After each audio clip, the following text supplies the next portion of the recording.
Well, police say that they will prioritise investigations relating to the Krugersdorp mass rapes. Minister Begitele met with families of the victims at the Alexandra police station yesterday. The 8 women were part of a production crew shooting a music video near a mine dump in Krugersdorp on the West Rand. They were working on site when the attack took place on Thursday. What happened in Krugersdorp is just a shame of the nation, Premier.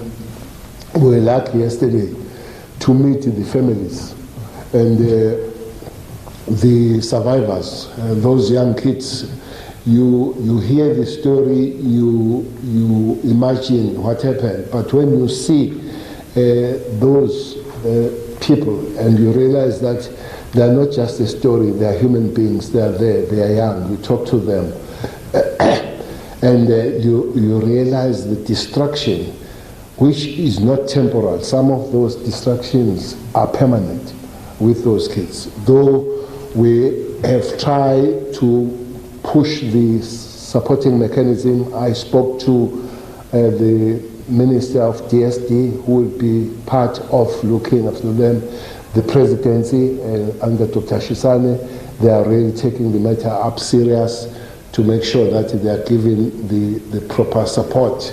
When you are giving their names and their individual careers, some of them are artists, are singers, some are young models, people are not just people that are on the street, are people that are really trying to make life better. So far, all these 84, 81 that are appearing in court today, they have been found to be illegal in the country. They've been charged for being illegal in the country. And we are working on the investigation to see if some of those will be linked. The investigation will reveal whether they are linked or not linked. That is still on, but for now, they have been charged for being illegal in South Africa. All right, let's now bring in Dr. Lesley Ann Foster. She is the founder and executive director of non-governmental organization Masimanyane Women's Rights International to speak on this issue of gender-based violence as, of course, we enter Women's Month. A very good afternoon to you, Dr. Foster. Thanks as always for agreeing to speak to us. Good afternoon, and good afternoon to all the viewers. Thank Dr. you Foster, for having me. You're most welcome. Dr. Foster, let's start here. I mean, when you hear these gruesome sort of stories where women have been abused, I mean, 8 women having been raped by a huge group of men, I mean, what does that say to you? And what does it say about all of which we try to do to end gender-based violence? It's almost as though the crimes get worse and worse every time we recap. Yeah. I think the first response is that it sends shivers down the spine of every woman in this country who hears about it.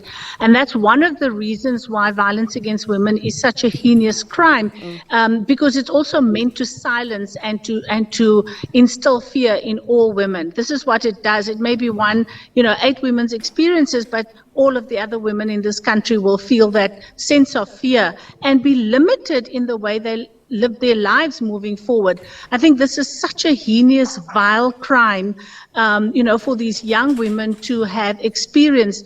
And at the beginning of Women's Month, it tells us a lot about how we're not winning the war on gender-based violence in this country. And it really is a war if you think of the way in which women are attacked and girls are attacked, in the country. Yes, we've put mechanisms in place. Yes, we have, or we're trying at least to get better policing, a stronger criminal justice system, but none of it is actually working.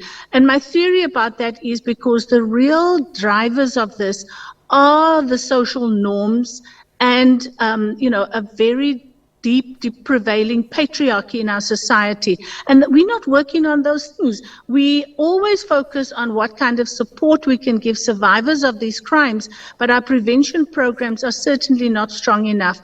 We have the framework for prevention now, but we are not working on that. The investment into that is not wide enough. And here the state has the responsibility, because no NGO or group of NGOs can actually reach the entire country, but the state can. And so we need programs that the state puts into place which actually addresses prevention in a very intentional, focused and clear way. Yeah. Dr. Foster, part of the problems, what has been raised is that there isn't enough punishment and perhaps this comes to issues pertaining to the law and that we're not seeing enough of these criminals being put behind bars and that, so many of these people who are guilty of gender-based violence, of rape, of murdering women, just simply get away with it. I've been hearing the ANC Women's League, for example, calling for the introduction of chemical castration. There's some groups who are calling for the reintroduction of the death penalty. And I wonder, we're not that kind of a country. I mean, yes, there needs to be punishment, but do you believe that it needs to be to that level for the message to be put across that, gender-based violence just cannot be tolerated any further? I thought that to be a rather frivolous kind of suggestion, chemical castration and people calling for the death sentence, because what we're trying to do in this country is to develop a human rights system, and that completely flouts human rights altogether. And when you start hanging people or you start castrating people, it opens the door to the flouting of other human rights, that we already are struggling to for all people in our society. And we know that those things don't help. We know, history has shown us the death penalty isn't a deterrent, but a life sentence is. So what we need in the country is that every case that is reported, and remember, only 10% of cases are ever reported. 10%, 90% go unreported. Those cases must be investigated. There must be full follow-up. There must be an arrest. There must be a conviction. And we're falling short on those areas. Recently, the Eastern Cape NPA said that they have a 97% success rate in rape crimes. Well, that's all well and good, except that the number of cases that actually reach the courts is minuscule. And we have to see those things in that context. We shouldn't be, jumping up and down and say 97% conviction rate when we know that of every 100 cases, possibly 9 to 10 will actually reach, the courts. That for us is really, defeating the ends of what we're trying to reach. So I think, we've got to look at the whole system. We have done that. We have developed the National Strategic Plan. What we need now are the resources. We need intentionality. We need clear focus. We need really a change in the social norms, and that change can only come from the state. It has to be nationwide. It has to be in every aspect of our society. And then there must be accountability measures. If there's no accountability, we, as you were saying, seeing that perpetrators are properly arrested, tried, and convicted, and that they stay in prison, because that's another issue. They go to prison and then, they get a 10-year sentence, and after 3 years they're out. And often we find they will again rape or murder someone. So, these very big. And then the other thing is we're not looking at the economic issues. Why is there such high levels of violence? It's unemployment, it's poverty, it's a lack of access to resources that makes people frustrated. This is not violence against women is never about frustration and all that sort of thing. It's about power and control. But then we should be seeing that those issues lead to powerlessness and a lack of, the ability to live their lives to fulfillment. So we've got to really several layers at the same time. All right. Dr. Lesley Ann Foster, thanks as always for agreeing to speak to us here on SABC News. Much appreciated. All right, that's Lesley Ann Foster, Executive Director of non-governmental organization Masimanyane Women's Rights International.